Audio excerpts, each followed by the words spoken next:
Online classes में आपका हार्दिक अभिनंदन। कक्षा 9 विषय सामाजिक विज्ञान का तीसरा भाग है अर्थशास्त्र। अर्थशास्त्र का पहला पाठ है पालमपुर गांव की कहानी। इसमें एक काल्पनिक गांव का नाम है पालमपुर, उसको लिया गया है। इस कहानी का उद्देश्य है उत्पादन से संबंधित कुछ मूलभूत विचारों से परिचय कराना, और ऐसा हमें काल्पनिक गांव पालमपुर की कहानी के माध्यम से करें। उत्पादन से संबंधित कुछ मूल विचारों से परिचय कराने का उद्देश्य इस पाठ का, कि उत्पादन कैसे करते हैं, धन उपार्जन की क्या क्या क्रियाएं हो सकती हैं। तो आज का प्रकरण होगा धन उपार्जन की क्रिया।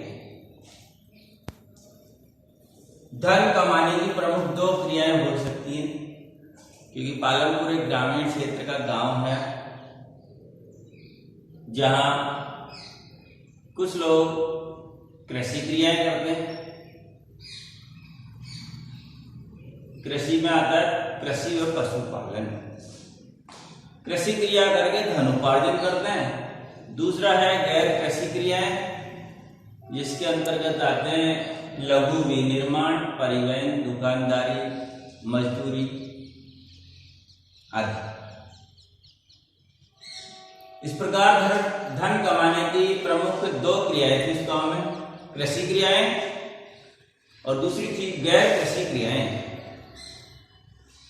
कुछ लोग कृषि और पशुपालन करके धन कमाते थे, कुछ लोग मजदूरी, परिवहन, दुकानदारी या छोटी नौकरी करके अपना धन कमाने का कार्य करते। अब धन उत्पादन का उद्देश्य क्या है, धन क्यों कमाया जाता है? उत्पादन का उद्देश्य क्या है? किसी भी सेवा या वस्तु को उत्पादित करने का कोई उद्देश्य होता है। तो ऐसी वस्तुएं, सेवाएं उत्पादित करना जिनकी हमें आवश्यकता होती है। कुछ हमें आवश्यकताएं होती है, उनकी पूर्ति के लिए हम उत्पादन करते हैं। यानी वस्तु और सेवाओं को उत्पादित क्यों किया जाता है? क्योंकि इनकी हमें आवश्यकताएं होती हैं। आवश्यकताओं की पूर्ति करने के लिए हम उत्पादन करते हैं। वस्तु एवं सेवाएं उत्पादन के लिए आवश्यक कारक। अब वस्तु हो या सेवा, उसको उत्पादित करने के लिए हमें प्रमुख रूप से 4 चीजों की आवश्यकता होती है। वो प्रमुख कारक 4 में बता दूं। पहला है भूमि, भूमि व प्राकृतिक संसाधन। दूसरा है श्रम, अर्थात जो लोग उसमें काम करें। तीसरा है भौतिक पूंजी, और चौथा है ज्ञान व उद्यम। जैसा आपको दिखाया है, पहला है भूमि एवं प्राकृतिक संसाधन, दूसरा है श्रम अर्थात जो लोग काम करेंगे, तीसरा है भौतिक पूंजी। ये पूंजी भी 2 प्रकार की होती है, वो भी अभी बताएंगे अपन, और चौथा है ज्ञान व उद्यम। अब एक एक को देखते हैं अपन। भूमि तथा अन्य प्राकृतिक संसाधन जैसे जल है, वन है, खनिज है। तो किसी भी वस्तु को उत्पादित करने के लिए हमें पहले जगह चाहिए। कोई भी कल कारखाना भी लगाना है तो स्थान चाहिए, या खेती करनी है तो भी भूमि चाहिए। तो भूमि की आवश्यकता हुई। उसी के साथ जैसे खेती कर रहे हैं तो भूमि में बिना पानी के कुछ नहीं होगा, बिना खनिजों के कुछ नहीं होगा। खनिज पदार्थ है, कुछ भी है, निकालेंगे, उनका भी हम उपयोग उत्पादन में करते हैं। तो पहली आवश्यकता हुई हमें भूमि व अन्य प्राकृतिक संसाधनों जैसे जल, वन, खनिज की आवश्यकता। दूसरा है कारक इसका श्रम, अर्थात काम को करने वाले लोग भी चाहिए। खेती भी करना है तो कुछ लोग चाहिए खेती में काम करने के लिए। तो जो लोग काम करेंगे वो श्रम में आता है। कोई लघु उद्योग भी लगाया हमने तो उसमें भी मजदूर लोग चाहिए। तो यह है दूसरा कारक है अपना श्रम। तीसरा है भौतिक पूंजी। खेती करनी है, उद्योग लगाना है या कोई व्यापार करना है, उसके लिए हमें पूंजी की आवश्यकता होती है, धन की आवश्यकता होती है। पूंजी भी दो प्रकार की होगी। स्थायी पूंजी, स्थायी पूंजी में औजार, मशीन और भवन आते हैं। जैसे किसी कल कारखाने को लगाना है तो उसमें कुछ औजार भी चाहिए, मशीनें भी चाहिए, भवन भी चाहिए, ये स्थायी पूंजी में आता है। दूसरा है कार्यशील पूंजी, इसमें कच्चा माल और नगद मुद्रा ये कार्यशील पूंजी के अंतर्गत आती हैं। कल कारखाने को चलाने के लिए कच्चे माल की आवश्यकता होती है और कच्चा माल खरीदने के लिए मुद्रा की आवश्यकता होती है। तो ये कच्चा माल और नगद मुद्रा कार्यशील पूंजी के अंतर्गत आते हैं। और चौथा जो कारक है, भूमि भी हो गई हमारे पास, मजदूर भी मिल गए हमें, पूंजी भी हमारे पास है, किंतु उसका सदुपयोग करने के लिए ज्ञान और उद्यम की आवश्यकता होती है। भूमि, श्रम व भौतिक पूंजी को एक साथ करने के लिए ज्ञान और उद्यम की आवश्यकता होती है, जिसे मानव पूंजी कहते हैं। तो आपसे पूछिए, जब मानव पूंजी किसे कहते हैं? तो भूमि, श्रम, भौतिक पूंजी को भूमि, श्रम व भौतिक पूंजी को एक साथ करने के लिए ज्ञान व उद्यम की आवश्यकता होती है, जिसे मानव पूंजी कहते हैं। इस प्रकार वस्तु और सेवाओं के उत्पादन के लिए आवश्यक चार कारक हैं। पहला है भूमि तथा अन्य प्राकृतिक संसाधन। दूसरा है श्रम अर्थात कार्य करने वाले लोग। तीसरा है भौतिक पूंजी, पूंजी भी दो प्रकार की होगी, स्थायी और कार्यशील। और चौथा है ज्ञान व उद्यम, जो मानव पूंजी के अंतर्गत आता है। यानी श्रम, भूमि, भौतिक पूंजी को एक साथ करने के लिए ज्ञान व उद्यम की आवश्यकता होती है, जिसे मानव पूंजी कहते हैं। पालनपुर गांव में अधिकतर लोग खेती का कार्य करते हैं। अगर भूमि की माप की आवश्यकता होती है तो भूमि मापने की मानक इकाई हेक्टेयर है। एक नया शब्द है हेक्टेयर। आजकल भूमि का जो माप है हेक्टेयर होता है, वैसे हम बीघा भी कहते हैं, फलांग भी कहते हैं, लेकिन रिकॉर्डेड हेक्टेयर है भूमि मापने का मानक इकाई। हेक्टेयर क्या होता है? एक हेक्टेयर 100 मीटर भुजा वाले वर्ग के क्षेत्रफल के बराबर है। एक हेक्टेयर यानी 100 मीटर भुजा वाला वर्ग का क्षेत्रफल होता है, भुजा इंटू भुजा। तो 100 मीटर की भुजा वाले वर्ग के क्षेत्रफल के बराबर एक हेक्टेयर होता है। यानी एक हेक्टेयर बराबर होगा 100 मीटर गुणा 100 मीटर, 10,000 वर्ग मीटर एक हेक्टेयर के बराबर। वहां पर लोग विभिन्न प्रकार की फसलें भी करते थे, खेतियां करते हैं पालनपुर में। तो बहुविध फसल प्रणाली, एक नया शब्द है बहुविध फसल प्रणाली। क्या होती है बहुविध फसल प्रणाली? बहुविध फसल प्रणाली हम सब जानते हैं, अधिक उत्पादन करने के लिए, कमाई करने के लिए, धन उपार्जन के लिए लोग एक ही खेत में एक वर्ष में 2-3 फसल उगा लेते हैं। जैसे 2 फसल तो अधिकतर हम सब जानते हैं, रबी और खरीफ। अब खरीफ की फसल बुआई हो चुकी है,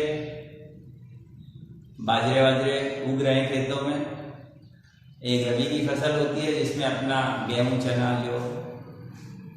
और तीसरी फसल होती है जायद, यानी 3-3, 4-4 फसल लोग लगा लेते हैं। जैसे अभी प्याज लगा दी, बहुत से लोग प्याज काट के गेहूं कर लेंगे। यानी गर्मी के दिनों में भी फसल उगा लेते हैं। तो बहुविध फसल प्रणाली एक वर्ष में किसी भूमि पर एक से अधिक फसल पैदा करने को बहुविध फसल प्रणाली कहते हैं। अधिक उत्पादन के लिए लोग रासायनिक उर्वरकों का उपयोग करते हैं, जबकि ये भूमि के लिए बहुत हानिकारक होते हैं। तुरंत लाभ तो देंगे लेकिन भूमि की उर्वरा शक्ति को कमजोर कर दें। तो रासायनिक उर्वरकों से है क्या ये? कल कारखानों में बने हुए खाद को रासायनिक उर्वरक कहते हैं। रासायनिक उर्वरक ऐसे खनिज होते हैं जो पानी में घुल जाते हैं और घुलकर पौधों को तुरंत उपलब्ध हो जाते हैं।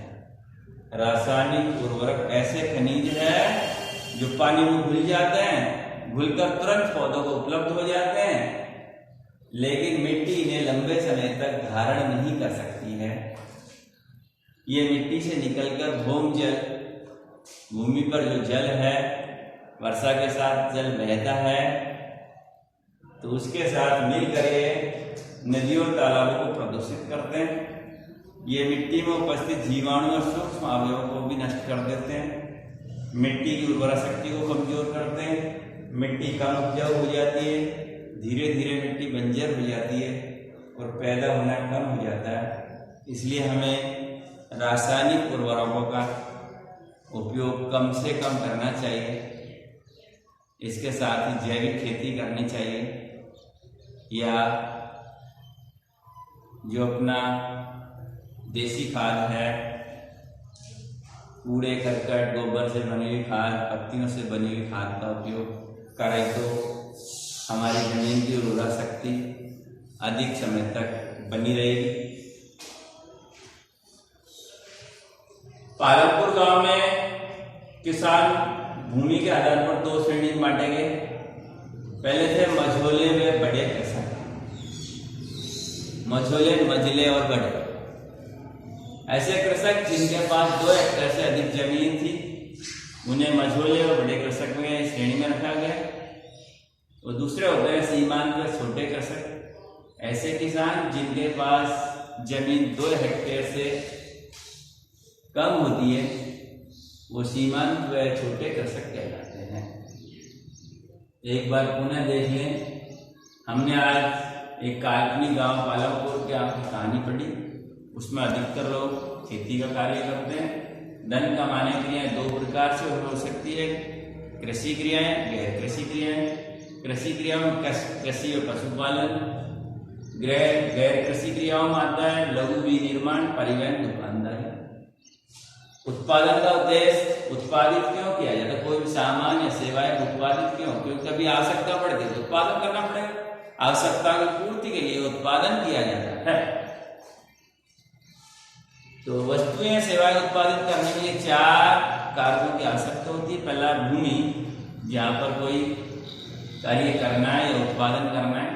अन्य प्राकृतिक संसाधन, जल है, वन है, खनिज। कार्य से इसके बाद श्रम, अर्थात जिसको काम करने वाले आदमी की आवश्यकता हो, तो काम करने वाले लोग भी चाहिए। तीसरा है भौतिक पूंजी। पूंजी के बिना कुछ नहीं होता, पूंजी भी चाहिए। पूंजी 2 प्रकार की, स्थायी और कार्यशील। स्थायी में औजार है, भवन है, मशीन है, ये स्थायी पूंजी के अंतर्गत आते हैं। कार्यशील पूंजी है कच्चा माल, नगद मुद्रा, ये कार्यशील पूंजी चलती रहती है, घटती बढ़ती। ज्ञान और उद्यम चौथा बिंदु है। भूमि, श्रम, भौतिक पूंजी को एक साथ करने के लिए ज्ञान और उद्यम की आवश्यकता होती है, जिसे मानव पूंजी कहते हैं। इसके बिना भी कार्य अधूरा ही रहता है। हेक्टेयर के बारे में बताया। भूमि की माप है, मानक इकाई है। भूमि मापने की मानक इकाई हेक्टेयर कहलाती है। 1 हेक्टेयर 100 वर्ग मीटर भुजा वाले वर्ग के क्षेत्रफल के बराबर होता है, यानी 10,000 वर्ग मीटर के बराबर 1 हेक्टेयर होता है। बहुविध फसल प्रणाली, बहुविध फसल प्रणाली यानी एक वर्ष में किसी भी भूमि पर एक से अधिक फसल पैदा करने को बहुविध फसल प्रणाली कहते हैं। रासायनिक उर्वरकों का उपयोग कम से कम करें, क्योंकि ये तुरंत फायदा तो करते हैं, फसल उत्पादन अधिक देते हैं, लेकिन भूमि को बंजर बनाते हैं।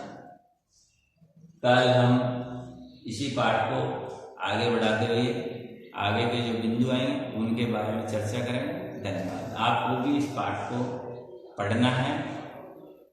धन्यवाद।